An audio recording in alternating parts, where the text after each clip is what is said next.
बा नं क'क्राझार लक'सभ बियाबखौ आम आदमी पार्टीआनो दखल खालामगोन। रन्जन कुमार ब्रह्म। गसाइगाव बाबुबिलाव आम आदमी पार्टीनि मोनसे जयनिं हाबाफारि। गसाइगाव महकुमानि सिङाव थानाय बाबुबिलाव आम आदमी पार्टीनि मोनसे गिदिरथार जयनिं हाबाफारि जायो।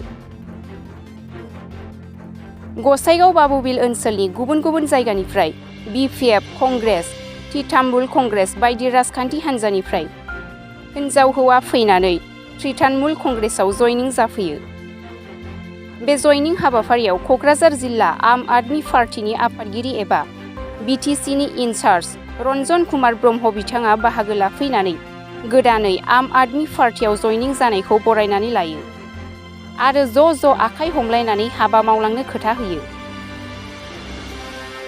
लोगोसे बिजेपि इउपिपिएल जथाय सोरखारा बिटिसिआव जेबो रोखोमनि जौगालु हाबा मावनो हायाखै होननानै फोरमायदों। जायनि जाहोनाव गोबां सुबुंफोरा दिनै बिजेपि, इउपिपिएल, बिपिएफ बायदि दोलोखौ नागारनानै आम आदमी पार्टीआव जयनिं जाफैदों।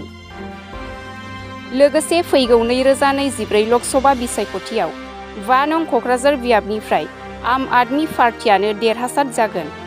आरोबाव बेयाव इउपिपिएल आरो आम आदमी पार्टीनि गेजेराव गोख्रों जुजिलायनाया जागोन आरो बिपिएफ पार्टीआ 3थि मासियावसो जायगा मोनगोन होननानै फोरमायदों बिथाङा।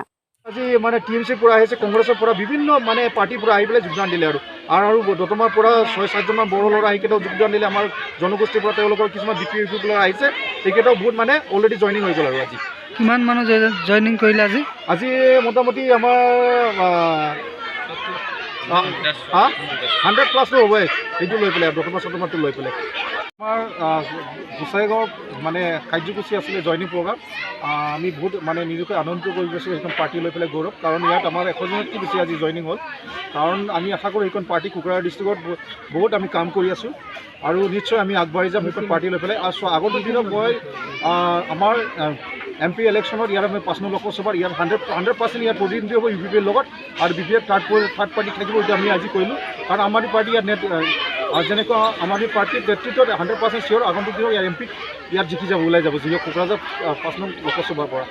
আৰু যিকোনো আমাৰ ইয়াত পজিটিভ তেওঁলোকে মানে আমাক ফলাফল ৰিজাল্ট দেখুৱাই আছে। তেওঁলোকে মানে বহুত মানে তেওঁলোকৰ পৰা আমাক ছাপোৰ্ট কৰিছে। নিশ্চয় আমি এইটো ক'ব পাৰোঁ যে সেইখন পাৰ্টি লৈ পেলাই আমি বহুত আনন্দিত, কাৰণ সেইখন পাৰ্টি লৈ পেলাই মানুহবিলাকৰ বিভিন্ন এটা নতুনকৈ চিন্তা ধাৰণা আৱেগ ভাবিছে। যিখন সেই পাৰ্টি লৈ পেলাই আমি মূল যিহেতু আগবাঢ়ি যাব পাৰোঁ। আৰু কোনো পাৰ্টিৰ আমি ভাবিছোঁ অসমত ইয়াত আৰু কোনো পাৰ্টিয়ে বিজেপিৰ আৰু কোনো স্থায়ী নাইকিয়া হৈ যাব। 2026ত আমাৰ সেইখন পাৰ্টি লৈ পেলাই আমি গৌৰৱ অনুভৱ কৰিছোঁ, আৰু সেইখন পাৰ্টি নিশ্চিতভাৱে আমি ইয়াত চৰকাৰ মানে কৰিব পাৰিম যে 2026ৰ অসমত। আৰু ইয়াত আকৌ 2025ত ইয়াত আমাৰ যেনে তেনে হওক ইয়াত চৰকাৰ আমাৰ পাৰ্টি আহিব। আৰু বিটিচিৰ ক্ষেত্ৰত মই কৈছোঁ আমি যেনেকৈ ষ্ট্ৰংলি ইয়াৰ কাম কৰি আছে। আজি বহুত মানে আমি বহুত কেইটা জইনিং কৰিলোঁ বিভিন্ন ঠাইত কৰি পেলাই, চিৰাং, কোকৰাঝাৰ, বাক্সা, ওদালগুৰি, যেনেকৈ আমি সেইখন পাৰ্টি লৈ পেলাই যেনেকৈ মানুহবিলাক এটা মানে নতুন এটা চিন্তা ধাৰণা ভাৱনা যিহেতু অৰবিন্দ কেজৰিৱালৰ নেতৃত্বত বহুত মানে এটা ভাল কাম কৰি পাইছে। আমি আশা কৰোঁ যে সেই বিজেপি ভ্ৰষ্টাচাৰ স্বৈৰাচাৰী সেইখন পাৰ্টি কেতিয়াও ইয়াত অসমৰ মানুহ সহ্য কৰিব নোৱাৰে। আৰু ইয়াত 2024 হ'বলগীয়া নিৰ্বাচনত আমি যেনে তেনে হওক ইয়াৰ পৰা আমি বিদায় দিম। পূৰা অল ইণ্ডিয়াৰ পৰা সেইটো বিজেপিৰ ভ্ৰষ্টাচাৰ স্বৈৰাচাৰী সেইখন পাৰ্টিক আমাক নালাগে আৰু।